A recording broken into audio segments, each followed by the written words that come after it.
আর ফজর নামাজ পড়ে আসলাম, এক ব্যক্তির জানাজার নামাজ পড়ে আসলাম।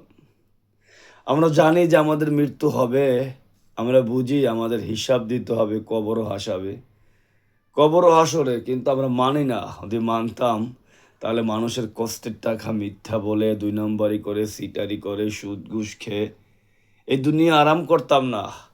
আমার 11,000 টাকা নিয়ে গেছে একজনে মিথ্যার একটা কথা বলে, তা থেকে আমি মরে গেছি, মরে যায়নি। আমার ওই আল্লাহ দেখছে যে বান্দার কলিজা ফেটে যায়, আমার আল্লাহ ব্যবস্থা করে দিয়েছে হালালভাবে। বসের মাধ্যমে হোক, যেভাবে হোক, বোনাস পেয়েছি ইনশাআল্লাহ।